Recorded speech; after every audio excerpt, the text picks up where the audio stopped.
Stages இருக்குது. ஒரு கிட்டத்தட்ட 25 வயசுல ஆரம்பிச்சிருமா கதை. ஆரம்பிச்சு அவருடைய டெத்து வரைக்கும் போது எல்லாமே வந்து வித்தியாசமான கேரக்டர்ஸ். இந்த மாதிரி ஒரு பயோபிக்கை வந்து கிருஷ்ணா மாதிரி டைரக்டர்னால தான் அதை டிசைன் பண்ண முடியும். ரொம்ப ரொம்ப கஷ்டமான விஷயங்க. அதை சொல்லி அந்த குடும்பத்துல அப்ரூவல் வாங்கி, எனக்கு இதுல வந்து ராமையா பிள்ளைன்னு ஒரு கேரக்டர். நான் கேரவானில் உட்காந்துருக்கிறேன். என்கிட்ட அஸ்வின் வந்து சொன்னாரு, சார் ராமையா பிள்ளை ஃபேமிலி உங்களை பார்க்க வந்துருக்காங்க, அவர் பேரன் வந்திருக்காருன்னு. நான் பேரன்னா நானா நினைச்சிட்டு ஒரு 10 வயசு போய் ஆஃப் பேண்ட் போட்டுட்டு இருப்பாரு அப்படின்னு. வெளியில வந்து பார்த்தா அவரு கிட்டத்தட்ட என் வயசாச்சு, 65 வயசு 70 வயசு இருக்கும். அவர் வந்து சார் நான் தான் ராமையா பிள்ளையுடைய பேர அப்படின்னா, அதான் என்னுடைய அந்த கேரக்டர் ராமையா பிள்ளைன்னு.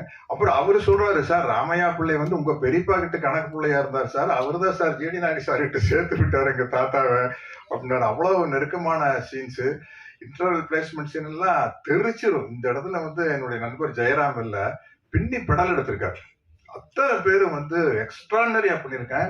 அதித்தி காம்பினேஷன் எனக்கு இல்லை, அதனால கரெக்டா என்ன சொல்றதுன்னு தெரியல. இந்த படம் வந்து கமர்ஷியலா பயோபிக்லயே வந்து மிகப்பெரிய வெற்றி அடையும் அப்படிங்கிற நம்பிக்கை இருக்குது. இந்த படத்துல நானும் இருக்கிறேன் அப்படிங்கிறது எனக்கு ரொம்ப மகிழ்ச்சியாகவும் ரொம்ப பெருமையாகவும் இருக்குது. இந்த படம் இவ்வளவு கிராண்டா வந்ததுக்கு ரொம்ப முக்கியமான காரணம் ராஜ்குமார் சாருடைய, ஜிடி நாயுடு சாருடைய ஃபேமிலி சப்போர்ட் தான். ஏன்னா இப்ப நீங்க பார்த்த காருகள்லாம் இருக்குது, இந்த காருக இந்த எக்யூப்மெண்ட்டுக்கெல்லாம் நம்ம எங்க போறது? ஆர்ட் டிபார்ட்மெண்ட்ல சொல்லி செய்யறதுன்னா பெரிய விஷயம். அந்த ஒரு ஆஸ்டின் ஒண்ணு பறந்து போங்க சார், என்ன சார் ஆன்டிக் காருக்கு வந்து விலையே இல்லை, நம்ம சொல்றதா விலை சார். என்ன சார் ஆஸ்டின் எல்லாம் பறக்க விட்டுருக்கீங்க, இது என்ன சார் சிஜியா ஏஐயா சார் அப்படின்னு. சார் ஒரிஜினலா விட்டோம் சார் அப்படிங்கிறாரு. அதே மாதிரி ஜெர்மன்ல அந்த பெரேடு நடக்கும், பெரேடு நடக்குது. அந்த நான் கேட்ட அரவிந்த் சார் கிட்ட, சார் இது என்ன சார் சிஜியா ஏஐ அப்படின்னா, இல்ல சார் புதுசா ஒரு டெக்னிக் வந்துருக்கு, ரந்திரையை சேர்ந்து விட்டு அதுக்கு பேர் ஹைபிரிட் சார் அப்படின்னாரு.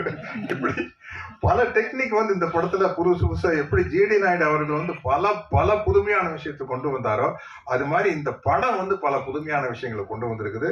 இந்த படத்தை வந்து உலகமே பார்த்து வியக்க போகுது. அது காரணம் ஜிடி நாயுடு அப்படிங்கிற அவருடைய கேரக்டரும் மேடையினுடைய எக்ஸலன்ட் பெர்ஃபார்மன்ஸ் தான். அவர் லைஃப்ல வந்து இது ஒரு மைல் ஸ்டோன் சொல்லலாம். ராக்கெட்ரி படம் பார்த்தேன், கொஞ்சம் சுயநலமா நம்ம ஊருக்காரர் இல்ல ஜிடி நாயுடு, கோயம்புத்தூர்காரர் போது கொஞ்சம் எக்ஸ்ட்ராவா 2 பிட்டு போடுறதா.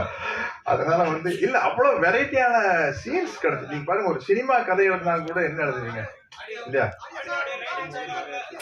அங்க வரலையா? என்னது ஆடியோ வருது?